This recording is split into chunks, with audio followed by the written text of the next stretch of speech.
A production of Flint Energies, your local touch-tone energy cooperative.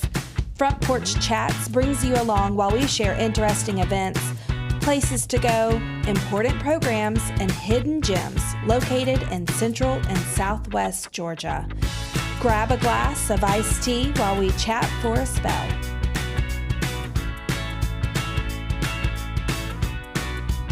This is Natalie Bradley, your host of Front Porch Chats, and today we are going to have a great time talking about public art. We are going to learn how is public art helping to revitalize rural Georgia. We are going to really cover some really fun things today and talk about a program that we have at Flint Energies that is just really transforming rural Georgia, and we are super excited about it.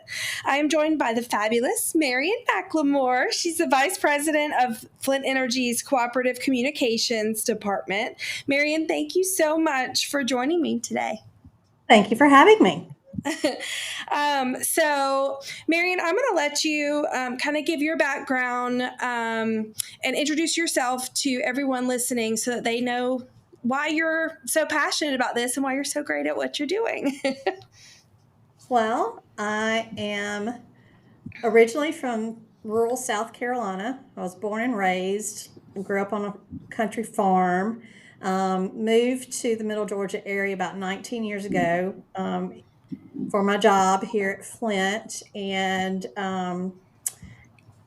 in my spare time, I'm also an artist, a painter.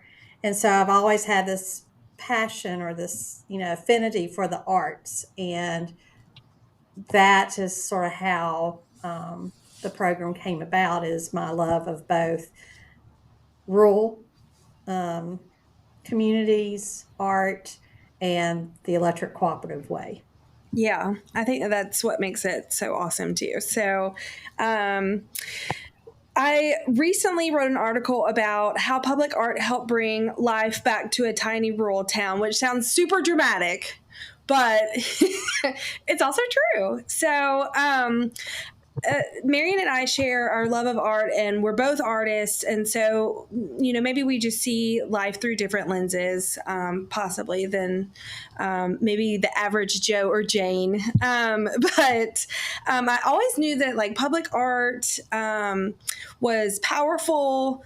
It makes me feel good. It evokes incredible emotions when it's done really well. But I didn't understand the level to which it could really transform a place and a community until, starting to work in community and economic development. And I remember back in I think it was the beginning of 2019 when Jenny Robbins from Georgia EMC was leading a talk about economic development and Georgia Academy for Economic Development. And so we had a huge team of people from City of Oglethorpe, where I was working at the time, and we were all sitting there talking about the different things that needed to be changed in our community, things that we were frustrated with, things that we were struggling with. And one of the things that she started out talking to us about is, how do you know when a downtown is healthy or unhealthy when you're driving through it? Think of any town. Don't talk about your town right now. And so we started just, rambling off things like healthy downtowns were filled with activity, shoppers, businesses, murals, parks, other kinds of public art, beautiful landscaping. They're clean and they're attractive just in general. They may have different, architecture.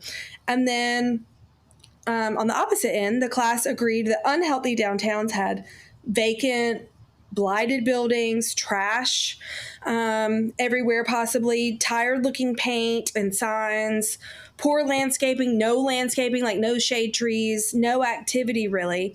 And so we're all sitting there at our table and we're like, oh my gosh, we just described Oglethorpe and, it's not healthy, it's sick. And about that time, we were trying to figure out what was our low-hanging fruit, what could we do to really try and create some sort of catalyst for change in the community.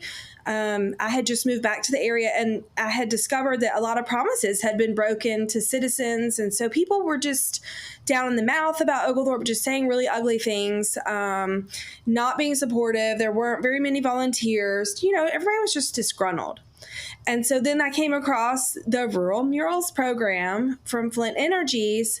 And I mean, I remember like it was yesterday, like sitting at my desk and I was reading it online. And I can't remember if it was emailed to us or if I was just Googling different grants and options that were out there. And I'm sure that I scared everybody in the office because I screamed like, "This is it! This is what we need!" And they were like, "What? Okay, Natalie's lost it." And I was like, "This is a mural program, and it's actually enough money that we can do something incredible." We have a really big canvas on a really ugly building that was vacant at the time. And I was like, if we can get this grant, I know it'll be like dominoes and everything else will fall into place. So if we tell the people that we're going to apply for this grant, we get it, and then we take the steps and we show them like, we're actually going to do what we say we're going to do, and they can see how it makes them feel, then maybe we'll have a shot, we'll have a chance here. And, it was the very first grant that I had ever applied for and written. And then when I got your email saying that we were awarded, I legit started screaming, and then I immediately started crying. I was like, "Thank you," and it did exactly what we hoped it would do. And it was kind of funny because it was comical. I mean, we should have had like a reality, YouTube series for people to just watch us, because we had a scissors lift that I had to like escort downtown every day and then bring back, for the mural artists to get on. And so people were, taking pictures and videoing me because they were like, is she going to wreck it today, or, what's going to happen? But they watched Jackie Fontenot, the artist, they watched her paint every day, and they'd stop and they'd talk to her. "What are you doing?" And she would tell them about the program. And then we had the unveiling after a couple of months of her working on it, invited everybody, from Flint. And we were just so excited.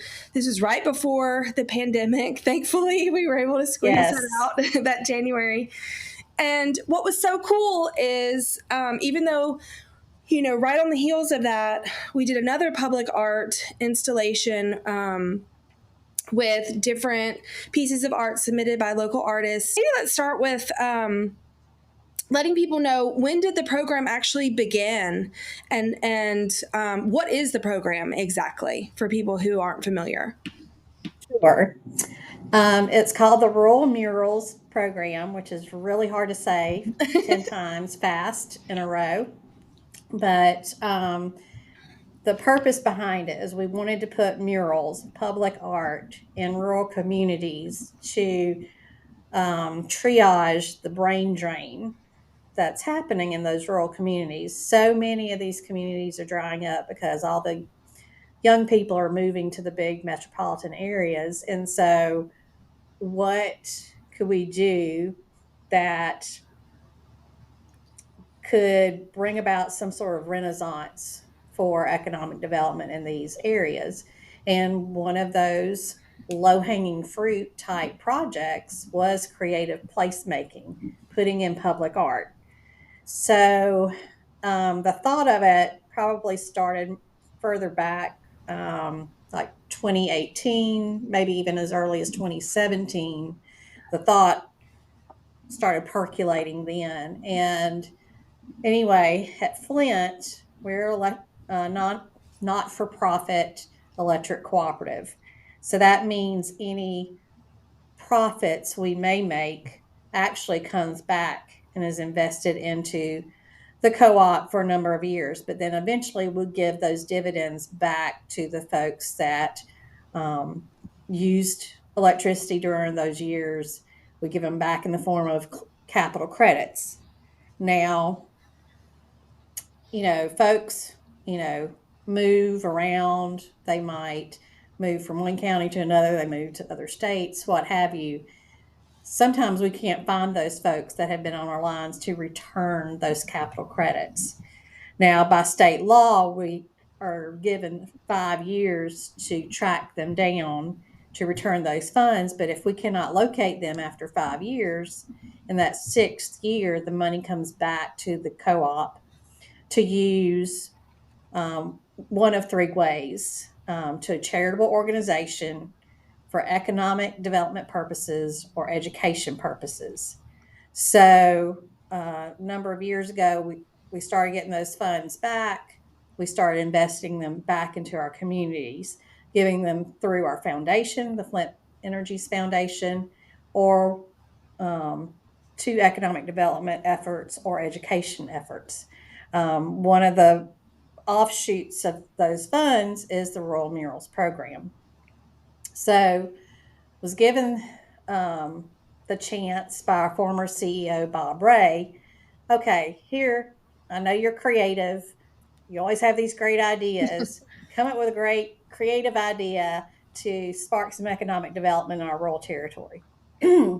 So, being the artist that I am, how can I bring art into my everyday job? And so, after, thinking about it, mulling it over for weeks, maybe even months, I came up with the idea, through the good Lord, to come up with a rural murals program where we would take these unclaimed capital credit funds, um, provide a grant to these rural communities, and partner with them in putting a public art installation in their community.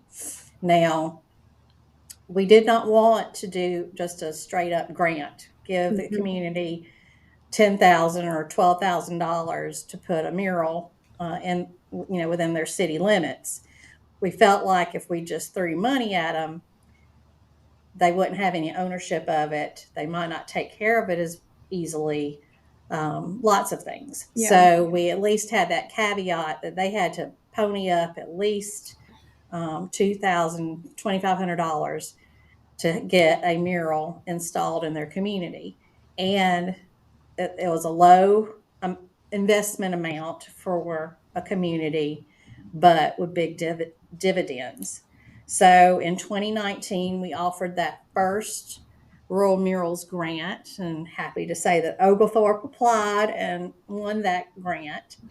And it was so transformative, even from the co op standpoint, because to see near, a less than wonderful building in a downtown area go from less than wonderful to spectacular just with some paint Right. was just amazing. And amazing is a word that's thrown around willy nilly these days, but it truly was amazing to see that transformation from, again, a less than wonderful building to something spectacular people would want to stop and get, take a deeper look at, or take their picture in front of, or Yeah. whatever. And so that's how it started. Yeah. It was, you know, art evokes such interesting emotions from people too. And, not only were people excited that it was obviously more beautiful than it was before, but because this one depicted the top crops for Oglethorpe in particular, we had people stop and they wanted to talk about growing up there and the type of crops that they had to help with their family, to grow and harvest and how it impacted them. And that was just really neat. I mean, we had people get really emotional over it. It was really, really eye opening, I guess, to see that up close and personal. Um, And one of the things too that one of the requirements is that it had to be indicative. The mural has to be indicative of the area, whether it be history or, as you said, the local crops that were grown there. It had to have some tie to that community. It had to be like when someone looked at that mural, they could see a connection. Absolutely. It's been interesting too, I think, because watching the other towns and how they've picked different themes or different colors, even different, um, I guess it's a theme. I guess that's the best way to say Yes, it. subject matter, Yeah. probably. Um, to see people respond to it and to watch people, like, literally do like a double take driving by.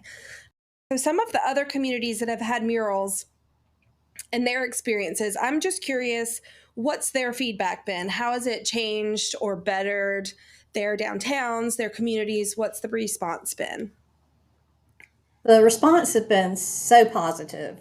Um, right after we did Oglethorpe in 2020, we moved up the road to Roberta and put a mural there, installed a mural there. It was done by a different artist, Chris Johnson, and he was a native son of Crawford County, and so he came back home to paint this mural. And again, just very much like you said, how people would stop him while he was painting, talk, you know, um, just be in awe of what, the extreme talent he definitely has.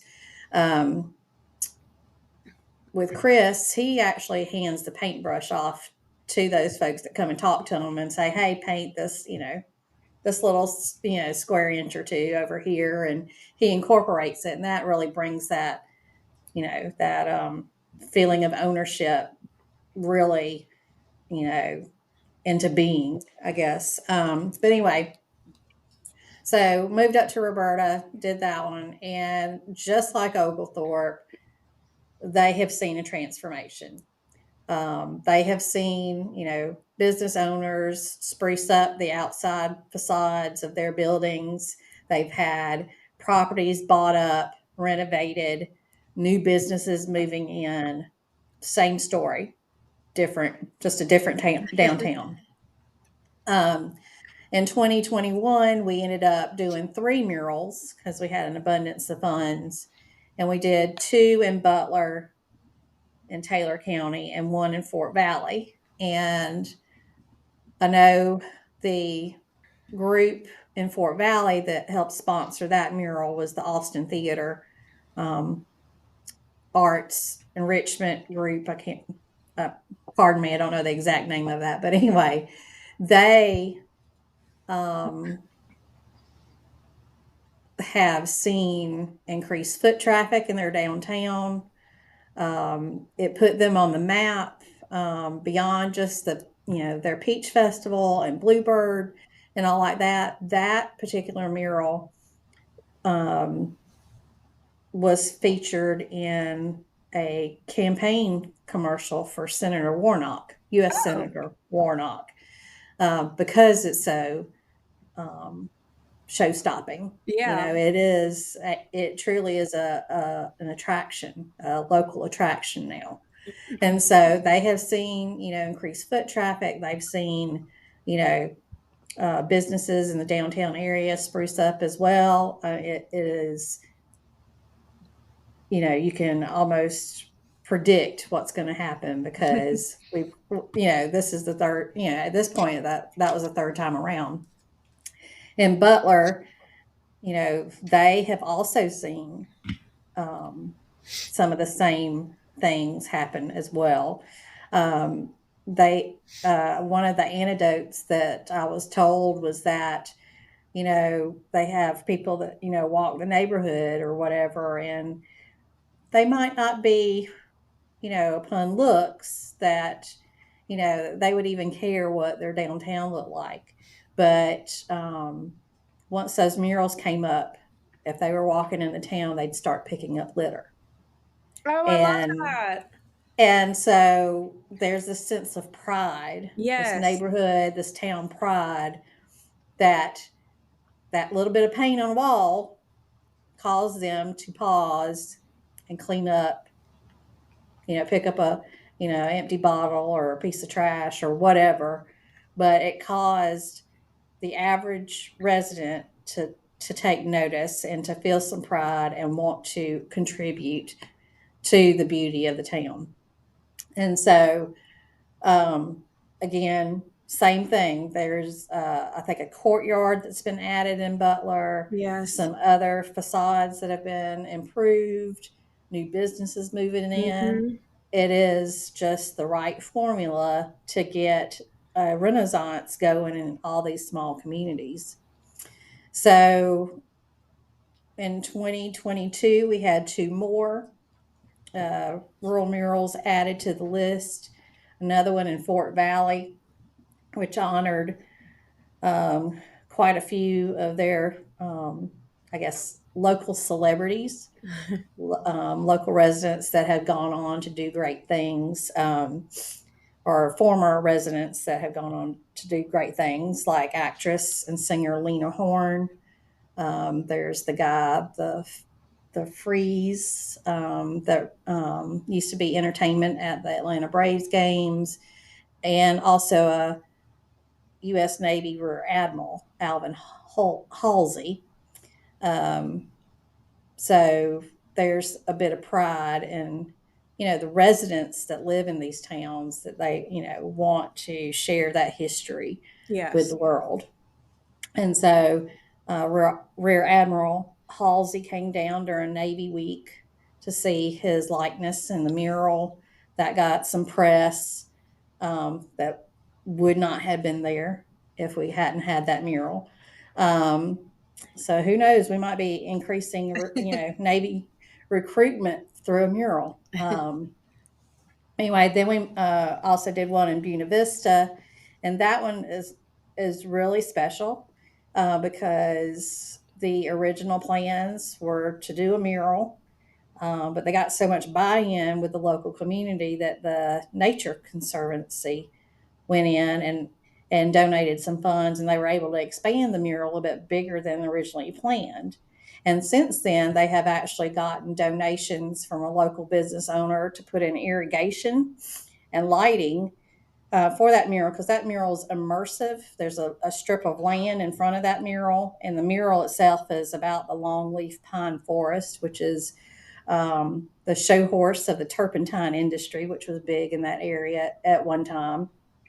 And so there's a lot of flora and fauna in that mural. And so they wanted to use that strip of land in front of the mural to plant some of those native plants, and have little cutouts where folks could actually step almost within the mural to be a part of it, to take Yeah. that I photo. love And that. they were able to get the plants donated by the University of Georgia, Oh, and the botanical gardens up at, in Athens.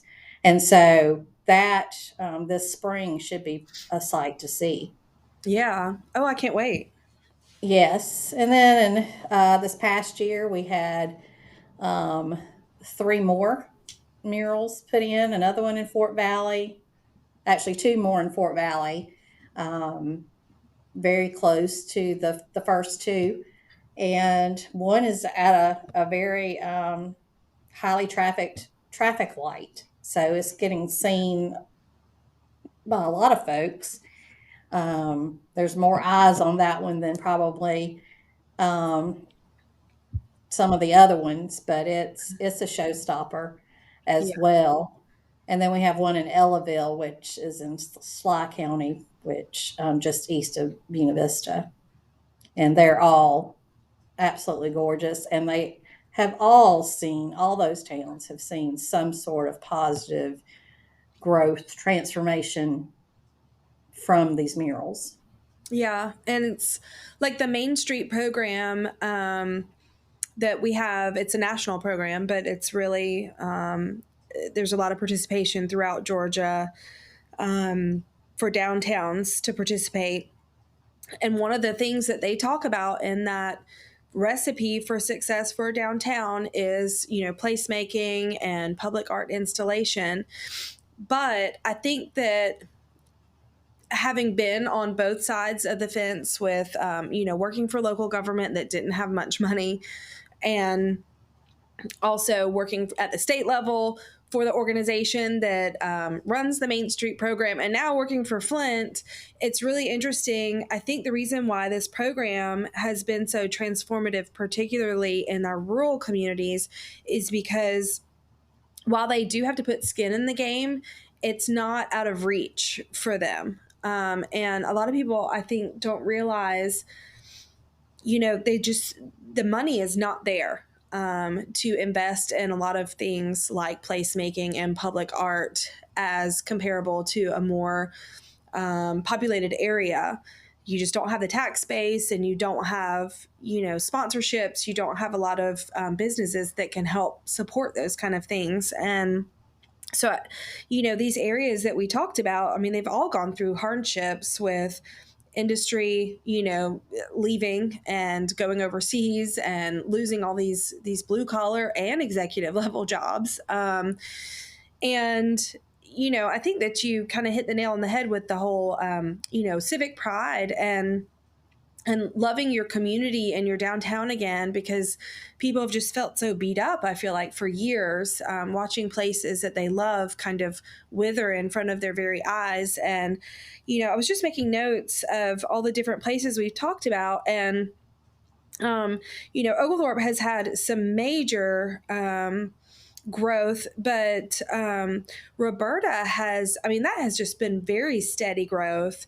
Butler has been very steady growth. Ellaville, Fort Valley is such a large downtown that I think sometimes it seems like it's slower, but there's been a lot going on in Fort Valley. It's just huge Mm-hmm. in comparison to the others. And then Buena Vista has kind of like blown the doors off. Yes. They have just gone like full force and really kind of pivoted in light of losing, an industry in the last few years. They realized that, their gold mine is going to have to be their downtown and the small businesses. And they have just thrown their arms around them. And I commend the local leadership and government because they just seem to really get it. And they're working really hard, but oh my gosh, it's just made such a big difference. And that downtown, and they've got investors and business or building owners that are investing into their own properties. But it's just so cool to see how excited the locals are, but then also people that have nothing to do with these towns. They may be going through Buena Vista, for example, to go to Columbus. And I've seen people, pull off that main drag to go look at the mural, Mm-hmm. because you can see it from that traffic light and on the main highway. And they'll pull over and go take a selfie and and start talking to people about it, and then they find out the story behind the mural. And it's really, really fun. And it gets people talking, and then hopefully they stop and spend some money while they're there too, and pour Absolutely. that money into economic development there. So Well, the premise behind it all was to get folks off the main interstates and to travel the back roads and yeah. to stop, shop, dine, maybe even stay over in these rural communities to have some tourism dollars sort of, you know, and be injected into these communities because the brain drain had depleted what coffers they do have. And so this was just another way to, help with some economic development. And it was, again, a low hanging fruit. Also, a lot of these rural communities don't have public art. There's Yeah. no art museums near here. Um, Kids don't even know that they can be an artist when they grow up. Yeah, a lot of them don't Um, even have art programs in the school system anymore. exactly. And so this was just another Hmm. layer to that to show that, there's hope, there's art, there's hope in art. And, the world's your oyster. You just gotta figure out how to improve it. Yes, I love it. It's been so much fun to to watch it unfold. And, so many people are talking about it and they get so excited about it. And they're becoming a little competitive about getting those grants in, which is fun because Yes, it's healthy, positive competition, and it's kind of neat. absolutely. Yeah. Being at these, training events or networking events with all these different small towns and communities represented, and they'll say, "Oh, we just saw your mural, and we're getting next one, next year." And that's what we need, is a healthy kind of competition in between our communities, because it's just raising the bar more and more for everybody. So, like, when you're looking at the Rural Murals program, what do you hope to see happen in the next 5 to 10 years with the program? Well, at least in the next 5 years, we'd like to have expanded to the majority of our 17 counties that Flint Energy serves. And ultimately, I would say at the 10-year mark, I mean, we're well on our way. We may get there sooner, but ultimately, we'd like to have a rural murals trail across our entire service territory, and to get those folks off those major interstates and to travel the trail, the mural trail, through our territory, and to, shop, dine, stay over, maybe even relocate to some of these rural communities within our service territory, and just really continue to uh, inject funds into these rural communities so they can have a better quality of life. That's exciting. I want that too. Yes. So I'm going to make sure that in our show notes we include a link to our website, so that if someone's listening and they'd like to learn more about the Rural Murals program, how to apply, you can definitely click through on that, and it'll take you straight to the page with that information. But is there anything else that you want to make sure that people know that we haven't covered? Um, I would say, it doesn't have to be a city or a county government that applies for a grant, a rural murals grant. It can be a concerned group of citizens. It can be a charitable organization. It can be a civic group. It could be a group of business owners that want to improve their community. They can apply. So don't think you can't apply because you're not, a government entity. It can be anybody, as long as you have a group of folks that can find a building, a surface to have a mural painted on, make sure that the property taxes are up to date, and there's no threat of that building being torn down. You can apply as long as you've got the matching funds, and the more the merrier. And it doesn't have to necessarily be in the downtown. I mean, I'm looking for silos, Oh, yeah. barns, what have you, anything out in our um, service area. If somebody wants to put a mural on it and wants to apply, we'll be glad to take a look. Yeah, that's fantastic. That makes me think about when you said the silos. When I was doing all this research and trying to get everybody on board, just for the small amount that we had to put in there, I had to sell them on it. But I remember coming across an article, and is it Colquitt County, I think, where the It's famous, called Quit, just Colquitt, Georgia. Georgia, not Colquitt County. They have the famous silos that have the peanut farmers' hands, and it's huge. I mean, larger than Yes. life, huge. And they paid the artist that did that very first one $100,000 to paint that. There's more now, but that original one of the farmers' hands. And I can't. I'm going to mess up the number, but I want to say that it was like 10 years later, they were looking at the amount of money, and, it was very hard to get people to get behind, we're going to invest this much money and time in this artist to come and do this. It's something insane, like $300 million of tourism dollars have come directly associated to people traveling to see that mural in life, in real life, in person, taking their picture with Hmm. it. I mean, it's incredible. And the proof is like, it's in the pudding. It's right there. So, Yes.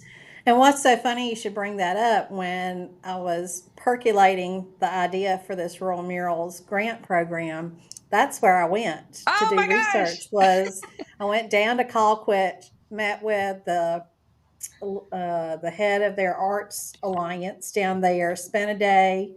She toured me around all the murals, gave me all the colorful backstories Awesome. to all the murals, especially the peanut farmer. Um, that could be a whole nother podcast series Yeah. right there. But just gave me some administrative insight into how they got the murals into their rural community. And so I took that information from there. I did some other research, research mural programs all over the United States to form the one that we have. And yeah, it's funny how it kind of That comes is funny. Yeah. full circle. Yeah. Um, I don't know if you know that, but the peanuts, the artist used an 8-foot stamp in the Oh my, shape of a peanut to do the peanuts for that particular mural. An wow. 8-foot 8 foot stamp. peanut. Yes. Yes. Basically.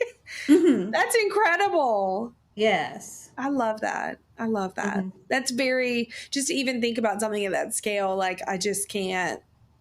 I can't even imagine doing it, but it's just, it evokes so much nostalgia and just, it's that pride, even if you're not from there, just seeing Hmm. somebody that's taking so much pride in their own work, and it's being told through art. There's just something different about it that Yes. it makes you, it transcends time and place. So, And public art, I mean, a lot of these murals are historic in nature, like I mhm. said, or indicative of those communities. And you don't have to tell a story with words, you can tell Yes. them with pictures. And a lot of these murals are telling the story of these communities. And you don't need a college degree or anything to understand the story. Yeah. I Yeah. love it.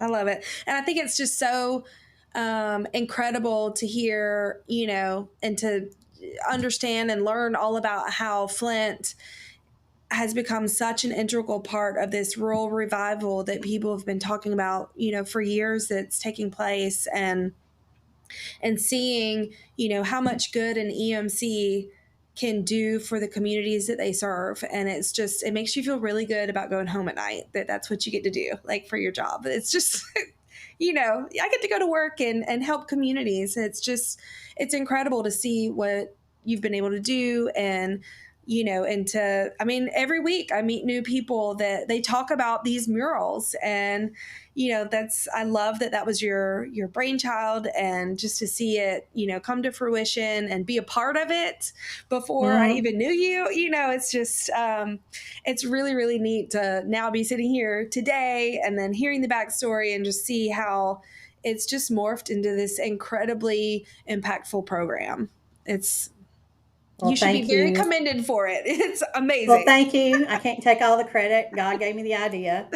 And so, if I can't paint the murals, at least I can have it facilitated to be done, and to, just love on our communities. And Absolutely.